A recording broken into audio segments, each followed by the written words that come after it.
Hello everybody, looks like it's coming up to release time again, so let's look at 23.4.4 and what you're going to get. So when you open up, it's all kind of going to look the same, except if you go into the About settings, you no longer have the button down in the bottom right hand corner for launching the theme editor, so you can change the colour on the backgrounds. What I've done is I've added a settings screen for that. It's so that as the software is getting a bit more complex, which it is, I thought it'd be best if we had a screen where we could set options and settings and things like that. So I've moved the theme editor into there, so here I can change all my themes and the dark theme and all that kind of shizzle in there,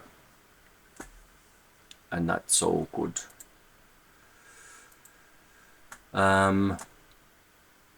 What I've also added in here is these new connection settings. So you have got 4 settings that come into play when you're connecting to a folder. I've added auto connect on start, so if you tick that, when you launch the application, it will remember where you were connected the last time and it will automatically connect to it. So that will save you a couple of clicks of the button, and I'll show that in a second. Select the looper's last active memory. So if you select that, let's say you've just synced from your looper or you're connected to your looper drive. Within the system file, there's a setting that basically records the last active memory that you were in. So if you tick this button, it will look at your system file and it will say, you're editing, memory location 52. So therefore it will open that for you, or it will select that when you come into the editor, and I'll show that. You can also select the last active memory in the editor. So if I'm in and I'm messing around and I end up, on memory location 2 and then close the editor, when I open up again, it will select memory location 2, which is cool.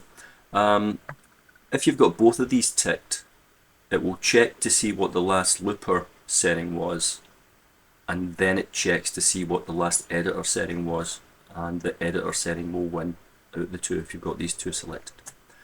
So that's those. And then the last thing I've added is this perform memory integrity checks. So this can slow down how long it takes for you to load a folder, but what it's doing in the background, it's the ability for us to then plug in little functions to fix things in the files. I had one user contact me because their memory locations seem to be messed up. Their track effects were missing and some of their insert effects were missing, and so the actual file itself wasn't right. So I've added a function that goes off and looks at insert effects and track effects, and if it looks like they're malformed, it will rip them out and then just put in the default values from the kind of factory reset values for those. So I tested it on this guy's folder, and that seemed to heal all of his files. So that's one of the integrity checks that I've added. So while I was doing that, I thought, well, it'd be good if we could maybe have a library of those, so that as we go on, if we, for example, if we discover how to fix looper data damaged, if it's something in the WAV file that we could detect and fix, then that could be part of an integrity check. Currently I don't know how to fix that, but hey, you never know. So that's to allow us to have a hook so that we can perform those checks. So that's in there as well. So to show you how it all works, I'll tick the first 3.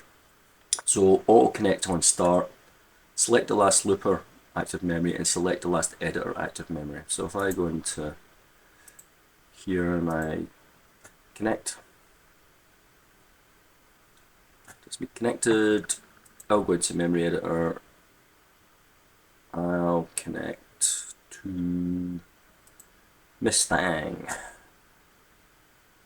which is memory location 62. Okay. So I'll just close that down. If I then go in to my RC-Editor,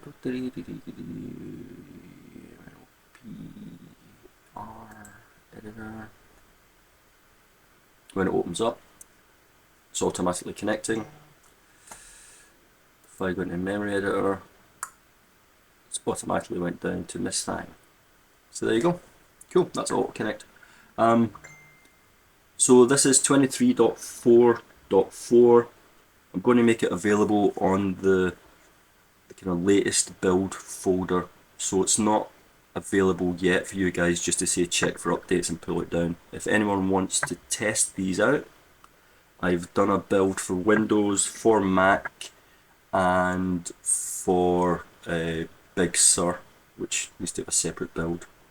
So I'll post the locations of those on the Facebook group. But that's it. Cheers everybody. Catch you later.